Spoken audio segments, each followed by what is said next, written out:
Hi, this is Chris with Nightfall Audiobooks, and today I have for you a personal favorite. This is The Hitchhiker by R.L. Stine. This is from the Point Horror series. I haven't read this in about 20 years. I don't remember a whole lot about this. I don't remember if the hitchhiker was picked up and then he tries to murder the people who picked him up, or if he's really a serial killer and he goes around killing other people, and then he focuses on the people who pick him up. I think I remember the ending, which is pretty horrific, and it's why it stuck with me for all this time. The cover is great. I love this cover. The Hitchhiker font, the font is really, really creepy. It looks like it's dripping off the page. It's sort of bumpy and stuff, kind of like it's written in blood, so it's a cross between the Fear Street font and the Goosebumps font, if that's possible. Also, the I is lowercase, it's not capitalized. When I initially sat down to plan the channel and get some books that I was looking forward to doing, this was top of the list. It was this, Hit and Run, Beach House, One Evil Summer, the Cataluna Chronicles, the other two trilogies. I just haven't had a chance to get to The Hitchhiker yet, but now it's finally time. And we're going to begin today and see where this takes us. It's a longish novel, so it's going to take me a little while to read this. I'll be reading this to you from the page, so I have it in my hands, so if you hear any weird noises like, my thumb scraping across the page, you'll understand what that is. So what should I read next? I don't know. Send me an email, nightfallaudiobooks@gmail.com. I am also on YouTube at Nightfall Audiobooks. Feel free to like, comment, subscribe, and hit the join button. Any help is greatly appreciated. I also have a Patreon page, patreon.com/nightfallaudiobooks. So tell your friends, tell your mom, tell whoever you think would like to listen to me tell them tales from R.L. Stine. Thank you very much for listening, and let's begin. Welcome to a Nightfall Audiobooks production of The Hitchhiker by R.L. Stine, a point horror novel, Book 11. Chapter 1. Please don't, James. Please, don't hurt me. He heard her voice again as he stepped onto the highway, pleading with him, begging him. He heard her crying again, the loud sobs that made her shoulders tremble. Please don't, James. Her anguished cries followed James as he made his escape. If only I could control my temper, he thought. He raised his green eyes to the tilted highway sign jutting up from the sandy highway shoulder, Highway 1. The sun had set a few hours before as he made his way out of Key West. Now, even though it was dark, the air remained daylight hot, heavy and wet, swampy. Got to get away, he said aloud, scratching the back of his neck. James was powerfully built for 17, muscular, with big shoulders and a broad football player neck. He had short blonde hair, buzzed close on the sides, a handsome face, serious, seldom smiling, and olive green eyes that always seemed to be angry. Angry. Always angry. Please don't hurt me, James. He heard her frightened voice again as his eyes searched the narrow highway. Shifting the small canvas bag that held his few belongings, he began walking north along the shoulder, his sneakers sinking into the sand. Got to get away. Got to get away. Got to get away from her voice, her cries. But how? He swatted a mosquito on his forehead. Twin white lights, creeping silently along the road as if sneaking up behind him, signaled an approaching car. James turned toward the lights and raised the thumb of his free hand. The lights grew brighter, brighter, accompanied by a roar that broke the night silence. He closed his eyes as the car sped past without slowing. He waited for the lights in his head to fade. Please don't hurt me, James. He began walking again, picking up his pace, kicking at the damp sand as he walked. Maybe I'll leave Florida and never come back, he thought. Is it possible to do that? Just walk away from your home, leave all the bad stuff behind and never return? Key West had always meant trouble for him. He had moved there with his aunt when he was 12, after the accident, after both of his parents had been smeared across the highway. What a place to grow up. The bottom of the country. As low as you can go. His aunt actually liked it. She liked the crumbling old houses, the choppy blue Gulf waters, liked the cats walking everywhere. She even liked seeing all the tourists walking the narrow streets, looking for Hemingway's old house, lining up for the boats to take them out to the treasure hunting reef. James had hated Key West from the start. Maybe it was because his parents had to die for him to get there. Maybe it was because his aunt was so eager for him to like it. Maybe it was just because he hated it. He was always in trouble there, always angry. At first, he had thought that all teenagers were supposed to be angry, but all of the others seemed so laid back compared to him, so uncaring, so happy. They were only interested in their tans, in their boogie boards and snorkel equipment, in partying and looking good. It all made James angry, all of it. He kicked a clump of dirt onto the highway. I'm never going back to Key West, he muttered, slapping at another mosquito. Another car roared past. James kept his thumb raised. A van filled with teenagers pulled up and slowed nearly to a stop. He could see grinning faces peering through the windows at him. One of the passengers waved to him. James started to jog toward the van, and it sped away, its horn honking loudly. James raised his fist angrily. Stupid clowns, he thought. He wanted to kill them. Kill them! Please don't, James. Please don't hurt me. He shook his head hard as if trying to shake away her pleading voice. Once again he heard her crying, saw her shoulders tremble. I know I should control my temper, he thought, but sometimes things get to be too much. Sometimes they just build up inside me and build up and build up and build up until I explode. What can I do? It wasn't the first time he had hurt her, but it would be the last. Kicking sand off his high tops, he stepped onto the highway without slowing his pace. Again he shifted the canvas bag to his other hand. Someone's got to stop and give me a ride, he thought. I can't walk all the way north. He walked over a narrow bridge. Water trickled softly below, the only sound except for the scuffing of his sneakers on the asphalt. He turned and raised his thumb as lights crept up the highway. Another car. It rolled past him.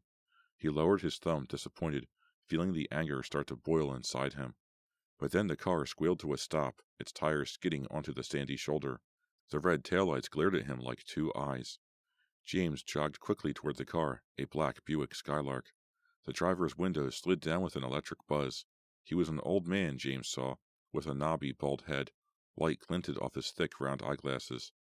How far are you going? The old man asked, smiling up at James, his eyes studying James's face from behind the thick glasses. James shrugged. I don't really know, he replied. Just heading north. I'm only going as far as Fort Lauderdale, the old man said, staring at the canvas bag in James's hand. Sounds good, James told him. James hurried around the front of the car, pulled open the passenger's door, and lowered himself into the leather seat. What's your name? The old man asked, easing the car back onto the road. George, James told him. George Murphy. James rested his head against the cool seat back and studied the old man, driving with both hands tight on top of the wheel. Nice car, James said, rubbing his open palm over the seat. Guess this is my lucky night, he thought. Chapter 2. Christina, slow down. Terry slumped lower in the passenger seat and raised her knees to the dashboard. Please, slow down. Christina, her dark eyes glowing with mischief, ignored her friend. Instead, she pressed her sandal on the gas pedal, and the Honda Accord surged forward with a roar. Christina, Terry pleaded.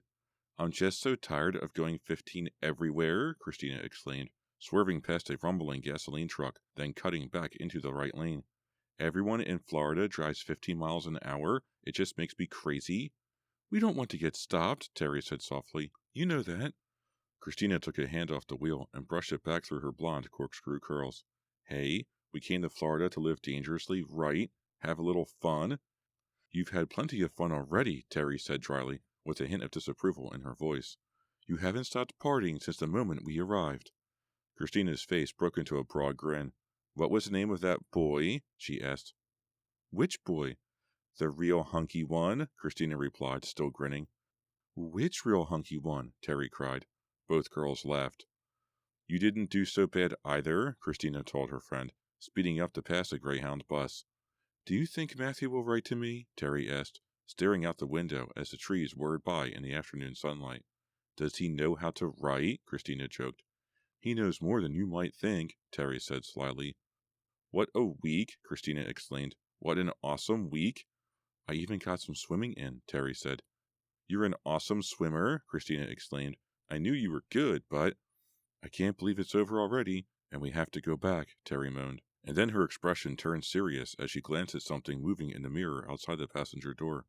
Slow down, Christina. Now. Is that a cop? Christina's expression changed too, as she raised her eyes to the mirror. She hit the brakes and the car responded. No, it's just a tow truck. She exhaled loudly, relieved. I saw the flashing lights, Terry said. Just a tow truck, Christina repeated. If we get stopped, Terry started. Don't worry, Christina interrupted. I can't believe I'm friends with such a worrier.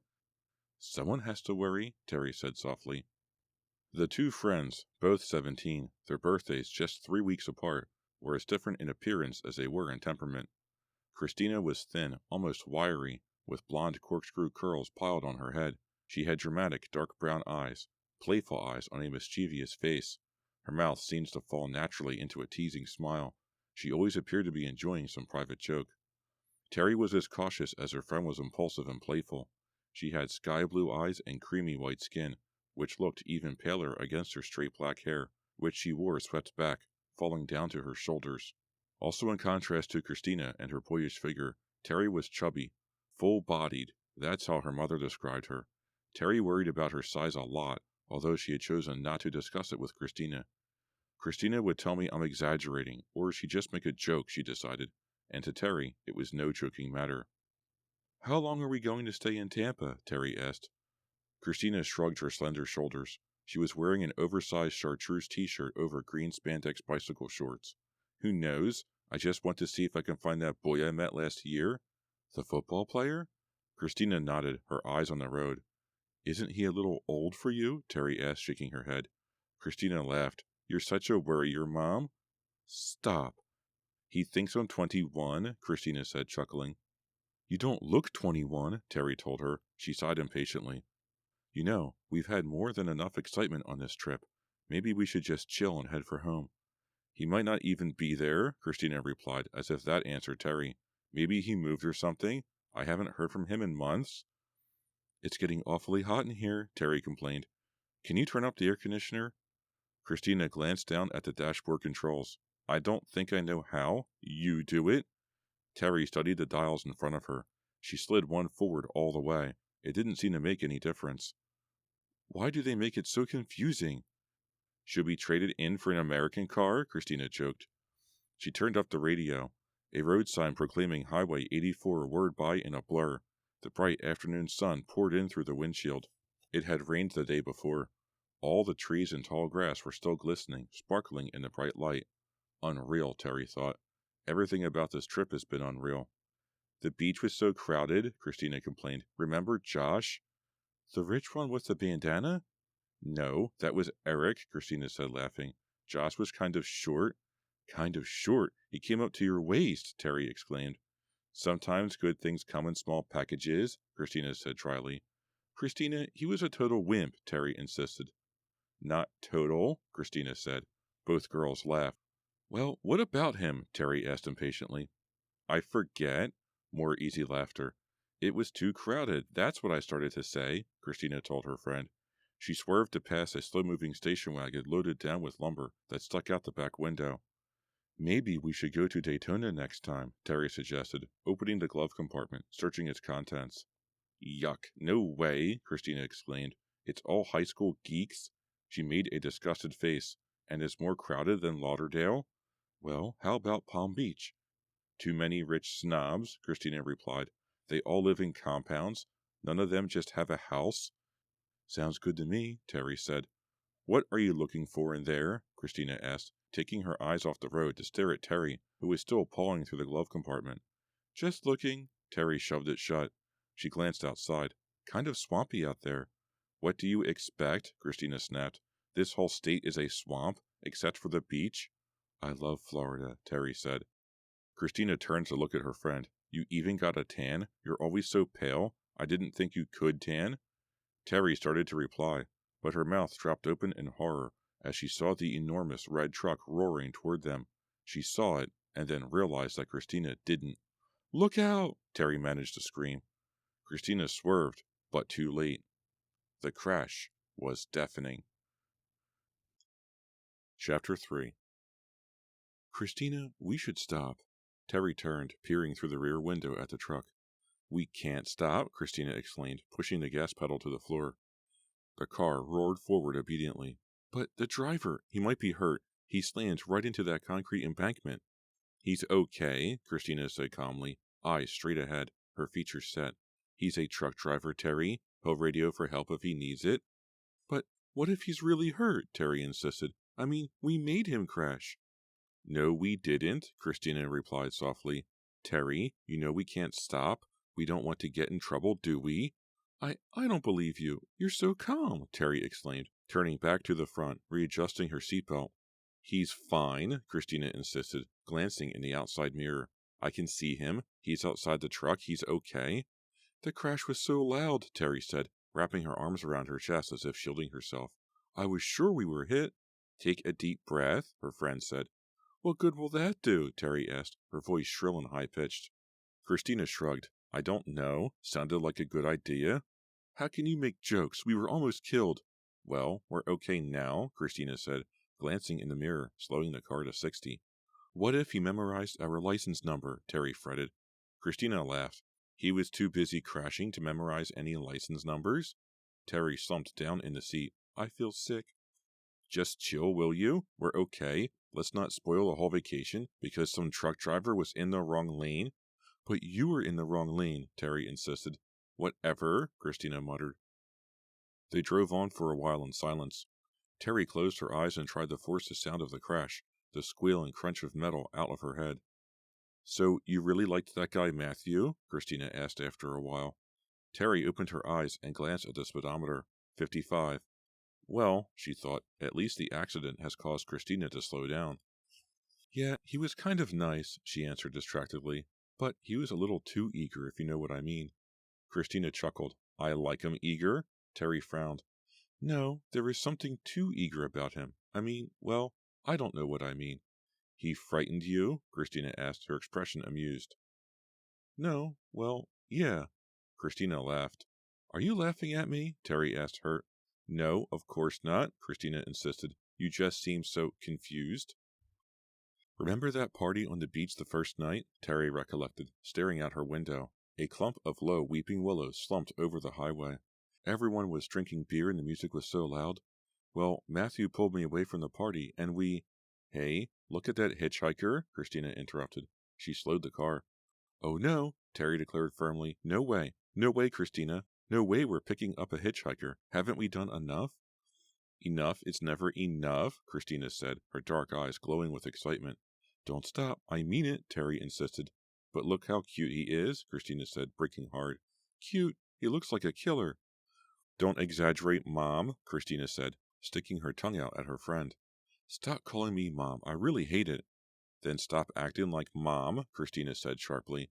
She pulled the car to the shoulder of the highway. The hitchhiker shifted the canvas bag he was carrying and came trotting up to Terry's side of the car. He had short blonde hair, Terry saw, and startling green eyes, and he was big, muscular, like a jock, and very broad-shouldered. Christina, I don't like this, Terry said unhappily. Christina laughed at her. What could happen? Chapter 4. James tossed his bag into the back seat of the Accord and then slid in after it. Don't you girls know you should never pick up a hitchhiker? He asked, smiling so that they would know he was joking. They both laughed, nervous laughs. What's your name? The blonde one with all the hair asked, turning to examine him. James, he told her. James Dark. Whoa, he thought, I messed up. I usually lie and give a phony name, just for fun. Why did I tell her my real name? Do people call you Jim? The other one, the chubby one, asked him. She was tugging nervously at a strand of her black hair, watching him in the rearview mirror. No, no one calls me Jim, he told her. He shrugged. No reason. Everyone's just always called me James. The blonde one introduced herself and her friend, Christina Jenkins and Terry Martin. James said their names over and over in his head, his way of memorizing. Christina and Terry, Christina and Terry. They're both pretty hot, he thought, settling back on the seat, rubbing his open palm against the upholstery. Pretty humid out there, he said, smiling. I wish Christina would stop staring at me like that. She's starting to make me nervous. Where are you headed? Christina asked him. James shrugged. Doesn't really matter. Just away. We're going to Tampa, Terry said, glancing nervously at Christina. Hey, I've got a cousin in Tampa, James said. My cousin Paul. And come to think of it, he owes me money. Excellent, Christina said. So we can drop you off there? Excellent, James repeated. Where are you going after Tampa? Home, Terry answered quickly. Where's home? James asked. Well, Cleveland, Terry replied reluctantly, glancing at Christina. You two live in Cleveland? James exclaimed. I didn't think anyone lived in Cleveland. You can't exactly call it living, Christina joked. They all laughed. Christina pulled the car back onto the highway. Terry fiddled with her seatbelt. Not bad, James thought. I could go for either one, maybe both. Maybe I'll let them take me all the way to Cleveland. Wow, talk about changes. Cleveland has got to be different from Key West, like the difference between Earth and Mars. It's all swamp out there, he said, gazing out the window. All the rain has made it even swampier, Terry said. Where are you from? Christina asked. Key West, James replied, then silently scolded himself for telling the truth again. You two on vacation? He wanted to keep the conversation away from him. He had already told them too much.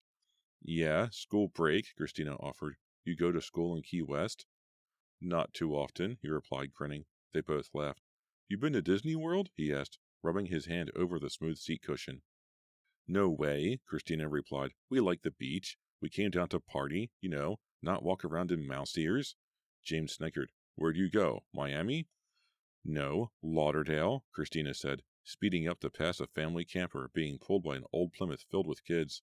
You have a good time? James asked. Excellent. You're the quiet one, James asked, leaning forward to get Terry's attention. Yeah, that's me, Terry replied dryly. You look like a girl I used to know, he said. Really? Terry asked without interest. Yeah, her name was Lizzie. She was a great swimmer. Used to dive, too. Used to go swimming with those treasure hunters. The ones who found the old ship buried by the reef. You look a lot like her. I'm a pretty good swimmer, too. Are you on vacation? Terry asked uncomfortably. Not really, James said. You're not on vacation and you don't really know where you're going? Christina asked. That sums it up pretty well, James said, grinning at her as she peered into the rearview mirror at him. And you hitchhiked up here from Key West? Terry asked. Like to ask a lot of questions? James shot back. He saw Terry's face turn bright scarlet. Whoa, he told himself. Cool it with the sarcasm, man. These girls are going to take you all the way to Cleveland. You don't want to make them nervous. He laughed to show Terry he was joking. I was lucky. I got all the way up to Lauderdale in one ride, he told her. They drove for a while in silence. The late afternoon sun poured in through the windshield. Waves of heat rose up from the road, making it appear to sizzle and bubble. James tapped his fingers nervously on the seat, then fiddled with the handle of his canvas bag. He didn't like silence. Silence always gave him bad thoughts. Silence gave him too much time to think. Once again he heard her voice, pleading with him, begging him not to hurt her. She's following me, he thought. She's going to follow me all the way to Cleveland. Can't you turn up the air conditioner? He asked, leaning into the front seat. It's pretty hot back here. I tried to, Terry said, reaching again for the controls, but I'm not sure how. James leaned forward a little more and studied the dials. Push up the one marked fan, he told Terry. That'll make it blow more. It took her a while to find it. Then she obediently pushed it to maximum, and cold air began blowing from the vents. You're a genius, Christina proclaimed. That's what everyone says, James replied. He settled back in the seat, enjoying the feel of the cool air on his face. They drove on in silence. The sun hovered low above the uncurving highway. It looked as if they were going to drive right into it. Hey, anybody hungry? James asked after a while, mostly to break the silence, the painful silence. There's a cool-looking diner over there. Christina slowed the car. They turned their eyes to the diner, set off the road behind a narrow gravel parking lot. It looked like a railroad car, all shiny metal with a single row of windows along the length of it. A neon sign perched above the roof hadn't been turned on yet. It proclaimed Everglades Diner in big block letters. Let's try it, Christina said, and made a sharp turn into the narrow lot. The Everglades isn't near here, Terry protested. Maybe Mr. Everglade owns the place, Christina joked. James laughed. Maybe they serve alligator burgers. Christina parked the car by the front entrance and cut the engine. Aren't alligators endangered? Terry asked. Aren't we all? James said dryly. He climbed out of the car and stretched his legs, reaching his hands high above his head. Out of the corner of his eye, he saw both girls watching him. They're both hot for me, he thought, secretly pleased. This could be one interesting ride. You work out? Christina asked him. Their shoes crunched over the gravel as they made their way to the glass front door of the diner. A little, James said modestly. He stared at her, giving her his sexiest smile. He expected her to look away, but she stared right back at him. It was cool inside the diner. The roar of the air conditioner competed with the country music on the jukebox. A young man in a white apron stood behind the counter, silently moving his lips as he read a copy of the National Enquirer. He had spiky brown hair, a face full of pimples, and a diamond stud in one ear. He looked up for a second as James and the girls entered, then quickly returned his eyes to his newspaper. James led the way to a red vinyl booth at the end. They were the only customers he saw. The two girls slid in across from him. "Who's that singing?" Christina asked. "Randy Travis," James told her. "Is he supposed to be good?" she asked, picking up a plastic menu. James's mouth dropped open. "Huh? You don't know Randy Travis?" "I'm not into country," Christina replied, studying the menu. "I think I saw him on TV once," Terry remarked. "You're missing a lot," James told them seriously. He'd been listening to country music his whole life. He liked it because it was so sad. Just about every song was sad in some way. Even the singers' voices were sad. They studied the menu. James kept glancing up at Christina and Terry. Two hot babes, he thought. Hope I can keep out of trouble. But Bad Luck and Trouble are my middle names. Hey, that's a country song, I think. Bad Luck and Trouble. Who sang it? Should be my theme song. He tossed the menu onto the scratch for Micah tabletop. Turning his head, he called to the guy behind the counter. "Hey, can we get some service? You're not too busy, are you?" The young man didn't react at all. He continued to read his paper, moving his lips as he read. James could feel his anger start to build. It always started in his chest, a heavy burning feeling. He could feel his chest tighten. Then the anger spread to his neck muscles. Then he felt the familiar throbbing at his temples. After a long while, the counter boy looked up, slowly folded the paper in half, made his way around the counter, and ambled down the row of booths to where James and his companions were sitting. "Hey, you're a real go-getter," James said sarcastically. "You really ought to slow down, you know." The young man ignored James and stared at the two girls. "You ready to order?" he asked them. "We've been ready," James snapped angrily. He continued to ignore James, his eyes concentrating on Christina.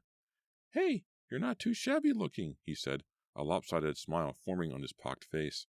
"Do you like those teeth?" James asked him, his green eyes narrowing into menacing slits. "Or should I remove them for you?" The young man's nostrils flared as he turned to James. He tapped James on the shoulder with one finger. "Listen, man." James exploded, as he had so many times before. He leapt to his feet and grabbed the startled kid's apron front with both hands. "Hey, don't!" James heard Terry yell. Too late. James gave the guy a hard, two-handed shove that sent him sprawling backwards across the aisle. His back hit the counter hard, and he cried out in pain. "James, what are you doing?" Terry was screaming. "He didn't do anything to you." But James felt the blood throbbing at his temples, felt the red anger tighten his chest. "Hey, man!" The guy raised both hands as if to shield himself, but James grabbed him again, pulled him away from the counter, then slammed him hard again. This time, he seemed to bounce off the counter, crying out as he hit, then slumping to his knees on the dirty floor. "James!" Terry was screaming. "Come on, we're out of here," James said, glaring down at the counter boy, who made no attempt to get to his feet. "But, James!" They followed him out of the diner, back onto the gravel parking lot. The sun was dipping behind the cypress trees across the highway. He could see the two girls casting meaningful glances at each other. Were they frightened or impressed? Terry definitely looked frightened. He couldn't read Christina's expression. "What a creep," James muttered, kicking a clump of gravel across the lot. "I mean, really, what a creep." "But, James," Terry started, her eyes on Christina. James giggled for some reason. A high-pitched giggle. It just escaped him like air whooshing out of a balloon. The anger had followed him out of the diner, but he was beginning to calm down. The throbbing in his head stopped. His neck muscles began to relax. "You've got quite a temper," Christina said, eyeing him intently, as if seeing him for the first time. "You don't know the half of it, girl," James thought. "You don't know the half of it."